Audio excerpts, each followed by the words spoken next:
Hello, I'm Lisa Campion, and this is the Miracle of Healing on Empower Radio, where we come together to discuss all kinds of healing, and that's something the world needs a lot of these days.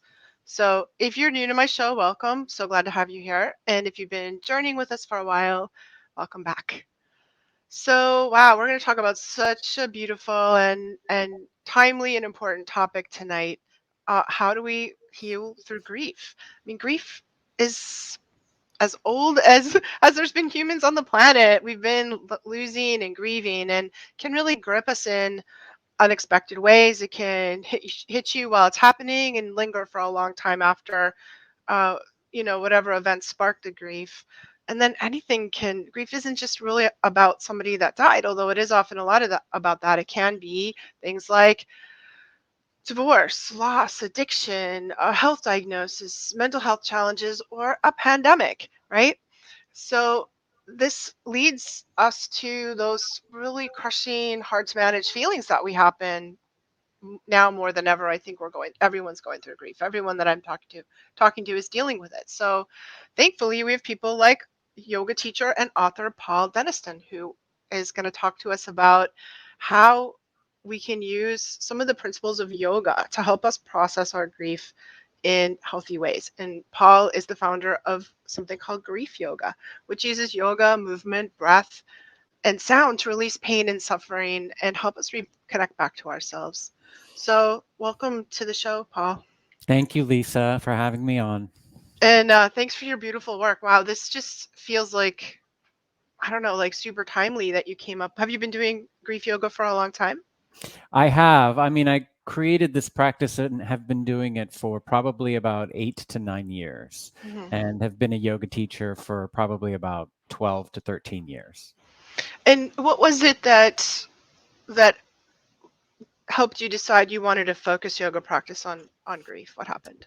I think I was going to yoga classes to just help deal with anxiety, and that's how it brought me in there in the first place, and also a way to maybe have a workout or have a balance. But as I started to go deeper within just the practice and the work, I was really recognizing I was actually going to yoga classes to help support and deal with grief and anger for myself. I was dealing with a lot of anticipatory grief. I was dealing the grief of the end of a relationship. My sister, who was battling cancer, I was dealing with a lot of anticipatory loss towards her. And I really became centered and present within yoga classes about how much I was holding on in my body. Hmm.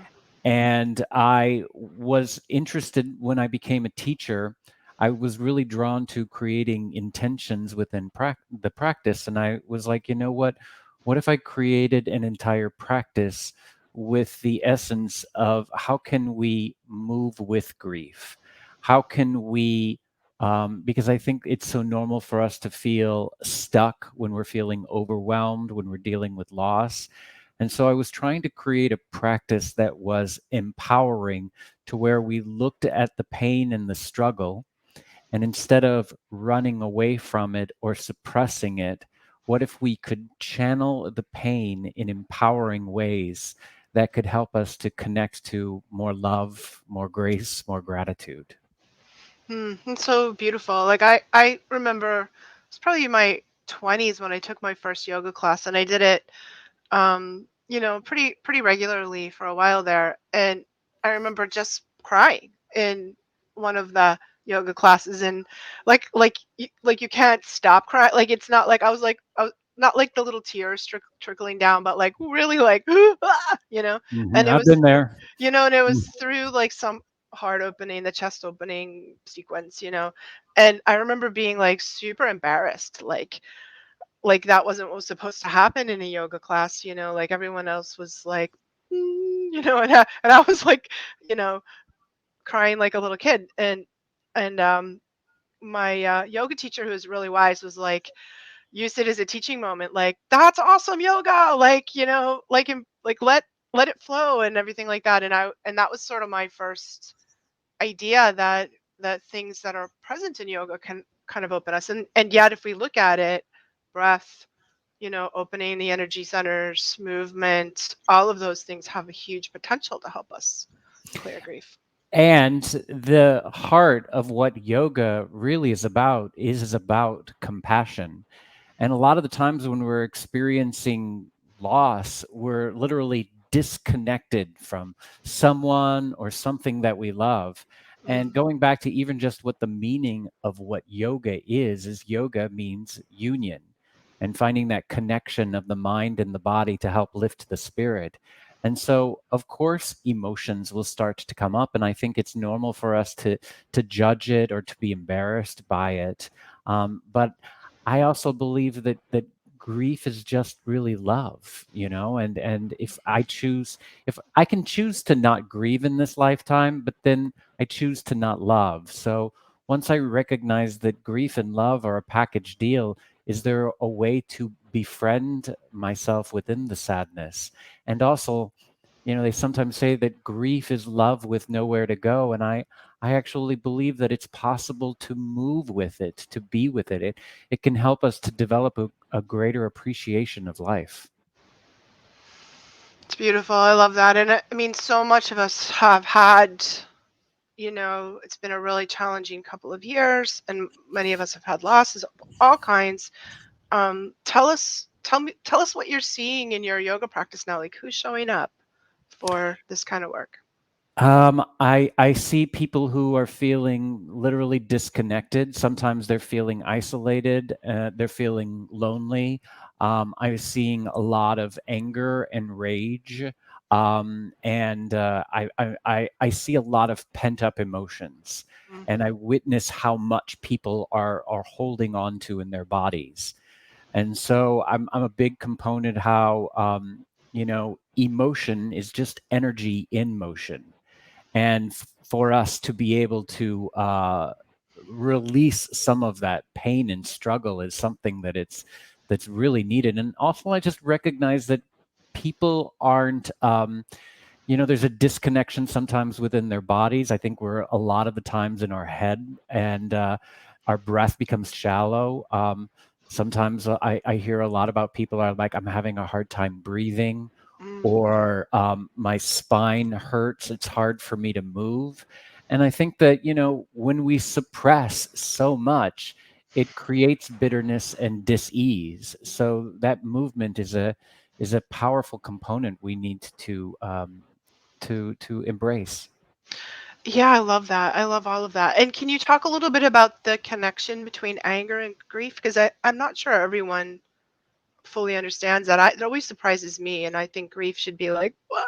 You know, and then a lot of times what comes up is anger too. Like, can you talk about that Yeah, connection? I think that anger is sadness's bodyguard. And I believe that when we allow ourselves the space to allow the anger to move through, and some people are like, I'm not feeling angry, you can also identify it as fear. Fear is the source of what the anger is about. And so within the practice that I guide people on, it goes through a cycle of compassionate transformation. And within the second part of this cycle is about expression. And expression is about channeling anger, channeling pain, and channeling fear, because in some ways, and doing it in an empowering way that is a healthy way, so we're not dumping the anger on the people that we care about. Mm, Or a lot of the times, what I recognize, and I'm speaking for myself personally, the anger gets suppressed because I judge it or I'm scared of it.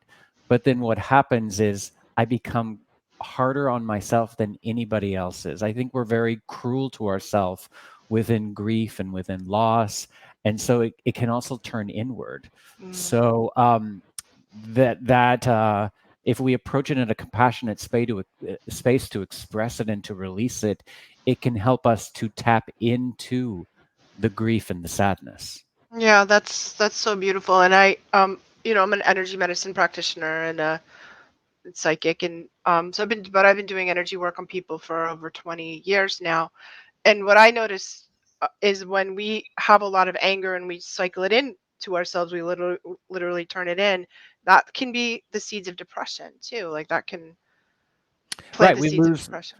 absolutely, we lose hope, and so when working with people, and there are a lot of people who are definitely depressed right now, and so, the work that I do is specifically for that is that let's tap into some of those feelings that are hard to access, and anger, to be honest with you, is a place that we can go to that can be powerful when directed in a healthy way and expressing it and releasing it.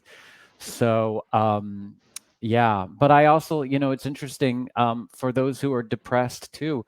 I'll incorporate it, this practice. It's about emotional liberation instead of physical flexibility, but even incorporating laughter exercises and techniques that will take anger or sadness and using it as a tool by using laughter to move it Mm. through.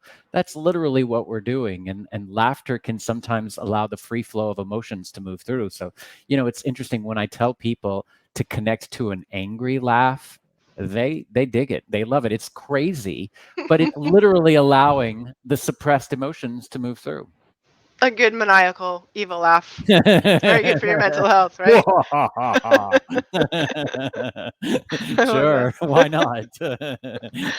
Yeah, and I think most of us, especially sort of spiritual people, really hold back on the anger. Like we have ideas that it's not spiritual to be angry, and yet I feel like it's because we've learned really unhealthy patterns for expressing anger, more than anything else. Like we don't want to rage, we don't want to be violent, so we don't, we turn it inward, and I just love the practices that you have. And My daddy was a Baptist minister, and we always were kind of taught. I come from Texas, and my father had a church in Sugar Land, so mm, my daddy was a preacher in Sugar Land. mm, But I got to tell you, we judged anger, and I saw him suppress it. And he felt like anger was supposed to be turned over to God. And there were mm, moments where I would see where it was like a boiling teapot, and all of a sudden it would explode. It would scare him, it would scare the kids and stuff too. right. So I would do the same thing. I was bullied as a kid, and then all of a sudden it would just explode, and I would beat kids up, and I'm like, oh my gosh, this is dangerous. So I feel like, as a spiritual man, as a spiritual person, that there is a way for us to be angry and for us to move it through. Like my mom, she would judge sadness or anger, and I would tell her, I'm like, Mom, Jesus wept. Jesus got He angry. was I'm like, mad. yeah, he was mad. And so it's just Yeah. like, these are all part of the emotional experience. So instead of judging it, what if we just allowed it to be and move in healthy ways? Hmm. That's great. And your book, so I have a copy of your book. It's really beautiful. And I love how you have like these, you know, there's pictures I that looks like you That's in me. there. Like that, so the pictures are really easy to follow, and come with kind of like a formula you can follow, like why do this practice, what energy it's moving, how to do it, plus the pictures. That So picture you it's, just showed is the wood chopper, which is yeah. another way to release anger. It's literally like you are chopping a piece of wood and letting, what are you trying to break up here? So yeah, it's kind of, it's interesting too, because some people have this idea of what yoga is about, and I kind of like blended it all together to use movement, breath, and sound to take intentions of specific ways to move, but allow it to channel pain to help to open the heart. Right, so it's not, what's in your book isn't like a series of traditional asanas or, vinyasa kind of flowy stuff. It's more um like independent movements you can do. I like It's this one. Heart it's flow, heart you know. flow, and that's literally, these are flowing meditations, to be honest with you, because Yes. that's a little bit about, I think, what these emotions are, or grief is even about. We want a sense of flow to happen, and so a lot of the postures, it's not about holding a posture and breathing with it. It's actually about finding a way to move with it. Right. I have a, I have a dance and choreography background and a movement background, so Mm. that comes into play a little I bit with wondered this about that too. because you threw some dance in there, which I'm a big fan of. I was also a dancer and a martial artist, so I was happy, and I find dancing to be one of my most powerful ways to release emotion. Absolutely. You put the music on and you go like whatever to allow like a free form kind of expression, and you have that as one of your exercises, and I was like, that's really works for me. And one of the things that is incorporated in this, that's I've also a trained Let Your Yoga Dance teacher, which Mm. is really taking energy of the chakras and finding ways to move and to dance with it. And so that's a huge kind of component and part of what this work is too. So fun. I love it. It is Well, fun, if and you we come need around to more Kripalu, fun. let me know. I'll come to attend one of your workshops if you're back here on the East Coast, I because love Kripalu. I miss yeah. it. I know, Um, me too. I hope they get back online soon. But and you also have ritual as part of your practice, and mhm. let's talk about that a little bit. What does that mean, and how does it help? A ritual is something that can take a mundane moment and make it sacred and special. And I think that within this pandemic, we have lost touch sometimes with rituals. I have loved ones and friends who had to deal with the having a funeral on Zoom for to witness their mother and to say goodbye to their mom on FaceTime. I Yeah. think that, you know, rituals are something that, have always been a part of our lives, and there's a sacredness within it. It's a beginning and a middle and an end. And so I believe that class, a yoga class, is a ritual. And so I think that that rituals just have a powerful space to help us to recognize what's important in our life. Hmm. And it also, I'll tell you, grief doesn't need a lot of time. It needs dedicated time.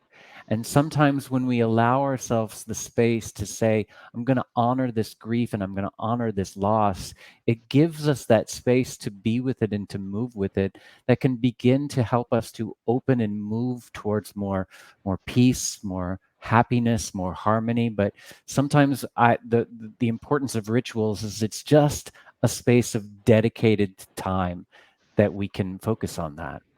I like that. I feel like ritual in the way you were talking about also kind of creates a container. Like grief can be very swampy and overwhelming. Like it's like you feel like you're drowning, and I think, okay, this yoga class, this yoga time, I'm going to allow myself to feel all of that. And then when it's done, it, I'm going to be done for it right now, you Right. know? I'm going to put it back on the shelf and I Hmm. can come back to it a little bit later, but I'm going to take this amount of time. Like, take, for instance, you asked like some of the stuff that some of my students are going through. You know, I have this technique where this a woman, her husband betrayed her, and she has been left with feeling so much anger.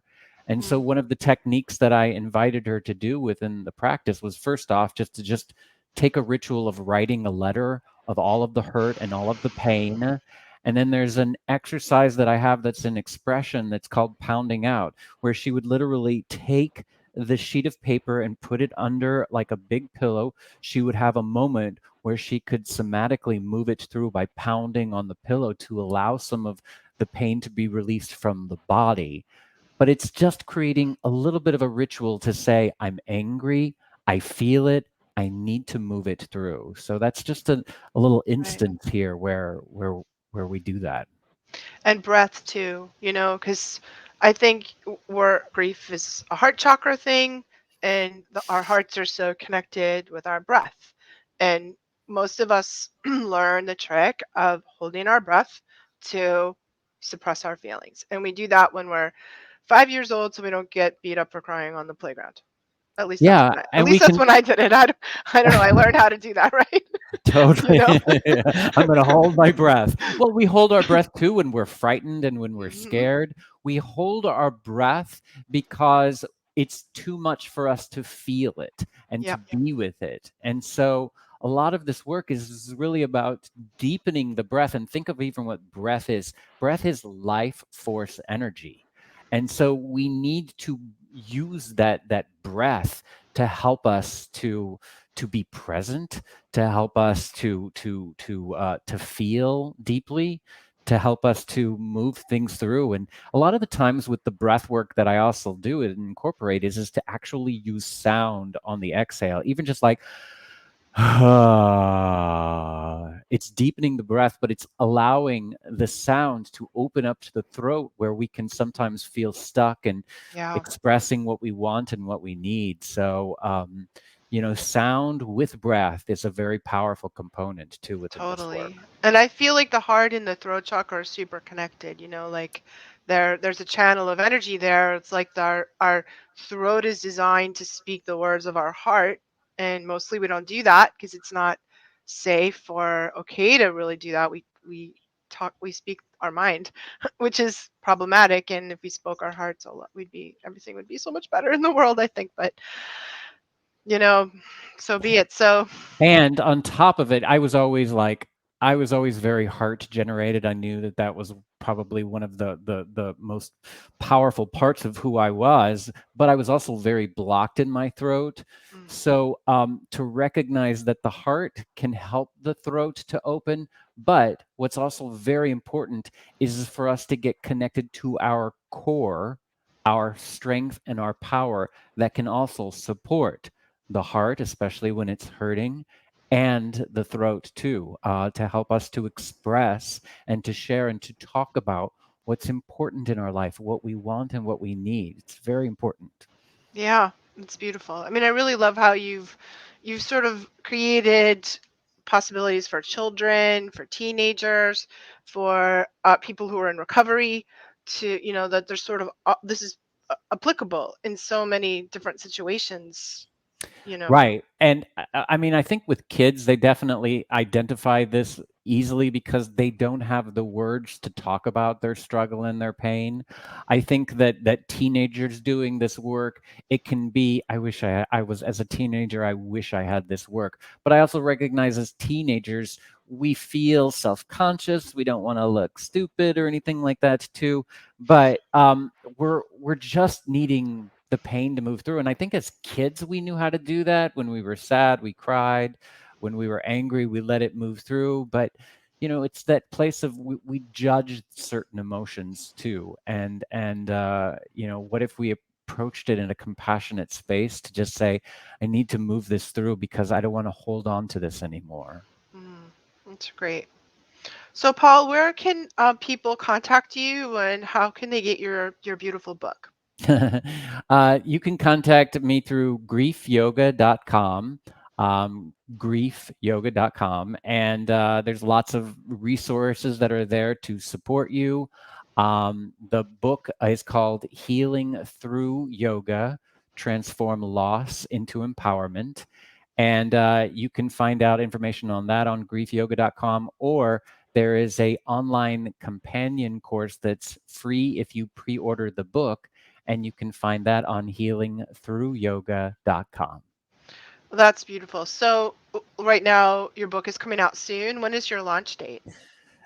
January 18th is when the book Will will launch. come out. Yeah. Okay, so if people pre-order it on your website, they're going to get access to a companion program. The Um, companion course will come out the same day that the book is that comes out. Yes. nice. That's really good. It's beautiful. It's a beautiful offer. I'm sure it's a great program. Thank you. Um, and thank you so much for being on the show. I really, really enjoyed your book, and I hope we can spread the word because it seems like such simple but powerful and beautiful tools that anyone can do to help us deal with all of the just craziness of the world that we've all been through in the past 2 years. It's just crazy out there, and seems like it's going. It's going to continue to get a little crazier before it all calms down. And I feel like this is a powerful tool that that anyone can use. So thank you so much for writing this book, and thank you for being on the show with me Th- today. Thank you, Lisa. It's been a pleasure being here. And thank all of you guys for listening. If you want to find me, you can find me at lisacampion.com. I hope you stop by and visit. It'd be great to see you and leave me a comment on my website. So thank you for joining us today here on the Miracle of Healing, where we are saving the planet one person at a time right here on Empower Radio.